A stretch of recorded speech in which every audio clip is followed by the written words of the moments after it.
A lot happened at Arsenal's game on Saturday, didn't it, Rory? Yep. Yes, it did. Talk to me, because there is a split in your fan base. Some, it's all about the VAR, backing Arteta. Others are fuming that your club's released a statement. It should be about the performance. But, I mean, it was an absolutely horrendous decision, in my personal opinion. What did you make of it, Rory? Yeah, I mean, look, I will first of all say Arsenal did not deserve to win the game. That's not what we're saying. We're not saying that if that goal hadn't counted, we'd have won the game. I think a draw was fair, but it's not even just how bad the decisions were. It's the way that it's all been spoken about afterwards, as if like Arsenal fans are in the wrong for complaining about this. That any other team would just get on with it. Oh, it's part of the game. And the way people like Gary Neville are speaking about it. First of all, the elbow from Bruno is it's common assault. And I don't understand how that's not a red card. Yes, you can then say, oh, well, Havertz should be a red card as well. Fine. So there's another mistake on top of it. So when Arteta comes out, criticising the referees and VAR, if your response is, oh, but Arteta should have been, Havertz should have been sent off. Right, so you're saying there's another mistake that was also missed. And then the goal itself, I don't really care about the ball over the line. Like, that's been covered enough. It might have been in, it might have not.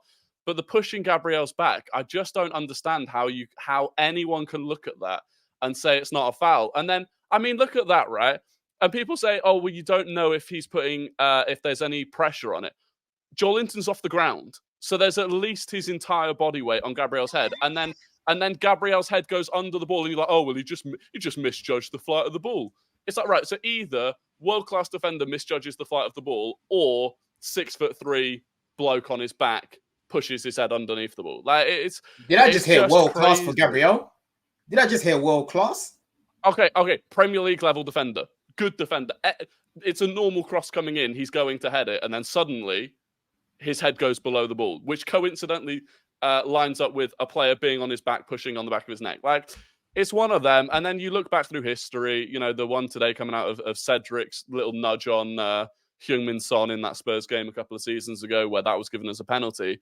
And the annoying thing, it's like Gary Neville, in the one against Spurs with Cedric, he goes, oh, I've been there as a defender. I know what Cedric's trying to do. And then in the Newcastle game, oh, I've been there as a defender. I know what Gabriel's trying to do. He uses this, I've been there as a defender, to create the narrative around it that he wants. So look, it's getting tiring banging on about the refereeing, but I do think the way that Arteta's been, the media have suddenly rallied around the referees when we've all agreed for months, if not years, that the referees, PGMOL, are a disgrace. Suddenly Arteta comes out and says it. Oh, distasteful.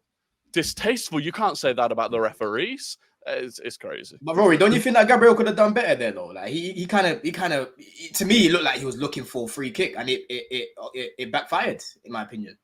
But why would he look for a free kick if he's capable of heading the ball, which he is because he's there first? Why would defend first? Defend first. He thought he would get the advantage there. But there's no reason for him to take that risk when he can just head the ball away. Like, why would he go through his head? I could just head the ball away, but instead I'll fling myself to the ground. Do you not think that maybe having a 6'3" bloke on his back is the reason that he went down? Like, it's common sense. And I feel like people are trying to find a way of justifying that decision being made because it's Arsenal. Sorry. Gary Neville, when he said he knows what the player tried to do to dip down and get underneath the ball and head it up in the air, I thought, yeah, of course, because he doesn't want to head it into his own goal. He's got to get underneath it to head it upwards. The reason he can't get to the ball is because he's got an absolute giant on his back. And this is what I would say to you, Don. If tonight a ball gets crossed in and Richarlison does that exact same thing to Thiago, you are calling for a foul. In fact, I'm at a point where no club's ever going to do this and risk it.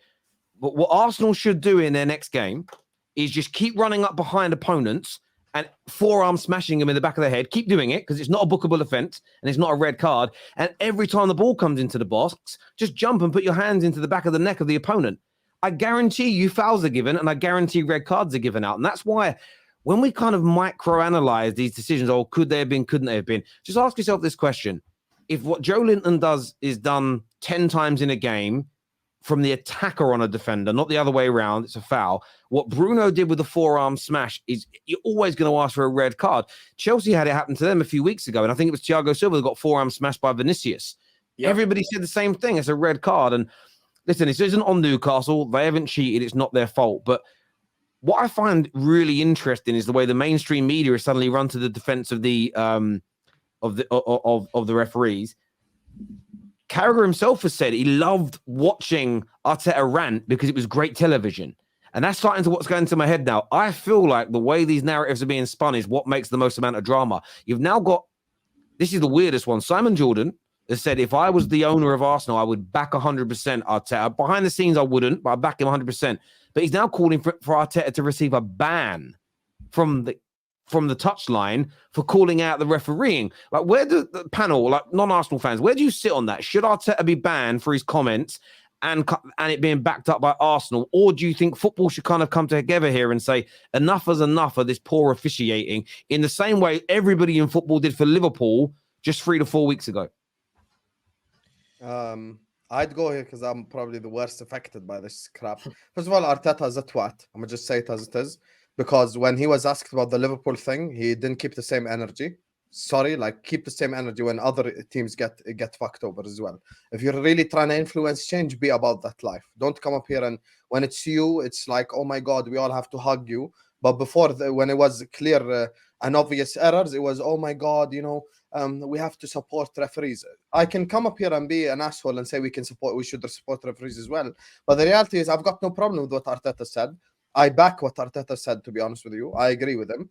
The PGMOL, and I've said this to Terry, I've said this on this platform, on multiple platforms, the PGMOL and the standard of Premier League refereeing at this point is just disgraceful, to be honest with you. I mean, there's a picture of the whole Joe Linton incident from an angle, the one that Ian Wright posted. And honestly, if this wasn't a football show, you'd think I'm posting something else right now. It's just how bad of a foul that was. Like, they were VAR checking it for 4 different things, which shows you how bad it is. And the fact that, we all had to wait on kind of foreign media or foreign football, television companies to post where the ball was and stuff shows that the Premier League are they just don't know what they're doing. At this point, it's either that they want to control the narrative and do some WWE Vince McMahon storyline type shit, or they're just that incompetent and that shit at what they do. Because now Arsenal have to ask for the PGMOL audio to be released, in my opinion. And we need to all listen to the audio and listen to the crap that's come out their mouths, because I want to know about well done, lads, good process. Because Joe Linton was riding Gabriel. Sorry for the terminology, but there's no other way I could say. He was literally riding Gabriel, and it fell down off of Joe Linton's arm as well, what I think. So that goal shouldn't have stood. If this question is just about the refs, I'm going to make it just about the refs. But if we're talking about the football, then that's a different argument for the game. But the refs were just bullshitting the whole game. And by the way, Bruno should have been sent off. And I think what happened in that Liverpool-Spurs game genuinely has influenced what happened going forward. Because Kovacic should have been sent off against Arsenal, but they didn't send him off. Havertz and this tackle right here, the Bruno one, these are red card offenses if the Curtis Jones one was a red card. But because of what Liverpool done and the PGMOL getting pressure and shit, now they're kind of being a bit more lenient. But the problem is there's no consistency. And I'm not going to make it about myself, but that Luton game, if I'm being completely honest, the same penalty that was given for Haaland last week, it didn't get given this week. Liverpool against Luton. So it's just the problem is consistency. If Don punches me in the face and it's a red card, next week, if Staffy punches Rory, it has to be a red. We cannot every week change the rule. It's as simple as that. Yeah. It has to be consistent, and that's the biggest problem. And I think that my biggest annoyance wasn't that Arsenal conceded the goal. It was the way they said about each of the checks. And I just went to the ball over the line. They said it isn't conclusive. And from the 3 camera angles they checked, I think 1 looked in, 2 looked out. But when you look at Man United against Brighton, 1 looked out, 2 looked in, but they said it was conclusive that the ball had gone out. And that's where I get frustrated, because it's almost an identical situation, but they've handled it completely differently. And that should be one that's being discussed on the airways today, and it's not. It's all now been turned into Arteta's out of order for calling this out. But hang on a minute, every single week, football fans call this out, but the only time we really care is when it happens to us. And all rivals are turning on Arteta. He's this, he's a whinger, he's a moaner, blah, blah, blah, blah, blah. Yeah, ban him, it's hilarious. And I just can't help but sit there and think, all we're doing is ensuring that in a week, in a day, a week, a month, the same thing's going to happen to us, where if we actually came together, we could help improve this, because it's becoming beyond the joke. And the fact the media are now protecting the referees. So what Michael Owen said, well, we've seen your interview with Howard Webb, not one challenging question into what's going on. It's honestly, and it's a joke for me. And look, it was Arsenal yesterday. I've seen Man United screwed this season. Wolves, by the way, 2 weeks running, they've conceded the same penalty where an opponent has kicked the damn floor and there's been no contact, and they've given it. And do you know how this is why I believed, and I don't mean corruption like payments to help a team win. I mean Kim Kardashian style, Towie style drama they want, as Jamie Carragher called it. And maybe this was him saying something that's spoken about behind the scenes. He loved what Arteta did because it was great television. I've never thought about football from a point of view of, is it great television? The game should be. The rest of it's, I want to hear a bit of punditry. I want to hear the interview. I don't even watch a lot of interviews, but I think the media want the drama. I really am starting to believe that. They went to the referee in Sky, it was in Sky Studios on Saturday. They said, it's a penalty to Sheffield United. And the lady whose name I now forget, I apologize, said, yeah, it's a penalty. In real time, it looked like one. Then she and all the other panelists saw the replay, and they all went, oh, no, it will be overturned. Then they went, oh, it's like last week. Definitely going to go. There's no way after the apology last week, this one ain't going to get overturned. They went to, I want to say it was Dermot Gallagher. It might have been that other dude that's in there, Mike, whatever his name is. What do you think?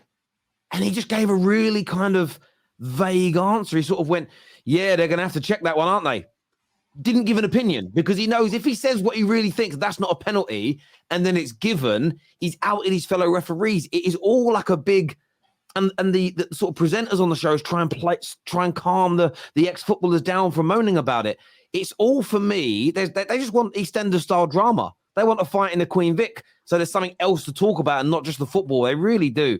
It's becoming a bit weird for me, the way that they're not. How can Gary Neville and Jamie Carragher not be absolutely horrified at the state of these decisions and instead are defending them and calling the clubs out? I understand we've got to focus on the football, but it's very hard to at the moment, because it feels to me in this last 12 months or so, this is getting worse and worse and worse and worse and worse. The issue for me is that VAR hasn't done what it was meant to do, which was the primary objective of VAR was to stop us talking about refereeing decisions. If anything, we speak about it more now. So it had all of the negatives that were always going to come with it in terms of, celebrations are ruined, flow of the game's ruined, but without any of the benefits. And the other thing is that it makes it feel more corrupt, because you know that these guys are looking at these images that we're looking at over and over and over again and still coming to the wrong decision. And they're justifying coming to the wrong decision in different ways. So as an example, some of the audio, it's not actually come out as audio, but some of the quotes from the VAR booth in the Newcastle game came out, right? So when the ball went over the line, they looked at that. They said, the ball looks out, but we can't possibly give it from that angle. And yet for the Man United game, same sort of angle, the ball looked out and they gave it as out. But so you've got two almost identical situations where you've come to two different conclusions, and so that's an issue. And again, with the Jorginho, the Bruno's elbow on Jorginho, he said he's not used his arm as a weapon. It's not nice, but it's no more than a yellow. That's not in the rule book anywhere, and the elbow isn't in the rule book anywhere, because they said he used his forearm, not his elbow. That's not in the rule book anywhere. So they pick and choose when they specifically use the rule book, because when Liverpool scored against Tottenham and they couldn't go back for it no matter what, because that's against the rules and that's the law book, they pick and choose when they can use that. So it just feels like they have far more control over than what it used to be, which was just the ball looks out, you blow the whistle or you don't, and then you move on. You can't look back at it again. So that's where, to me, it just feels corrupt. I agree with Rory. I agree with Rory, and the way you started this was absolutely bang on when you said VAR has been brought in, but it's not doing what it was meant to do. And it's just becoming jarring at this point that every week we're sitting here talking about at least one refereeing decision that potentially cost someone points, potentially ruined the game. I don't remember the last time we went through a week of football where we haven't had to mention VAR. The fact that we are saying, PGMOL has to come out with another statement. We need to hear the recording, when the referees are speaking. The fact that we're actually, this is the norm now, just shows me how bad and corrupt VAR.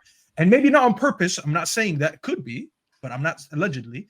But I'm not saying they're doing this on purpose, but definitely there's been too much incompetence week in, week out with all decisions that we have to sit here and speculate. Are they now at this point doing it on purpose? Because when Jamie Carragher comes out and says he liked what Arteta said because it was entertaining, that could actually lead into us believing maybe they are doing that on purpose to get more views and get more talks going on. And it brings attention to the league. And I want to mention one thing that I feel like a lot of people said that, so I'm not really original with this thought, but I feel like this whole VAR thing was adapted from American sports, because if you look at the NFL, you look at the NBA, you look at the MLB, all of them, they have this IHOC technology with their decisions.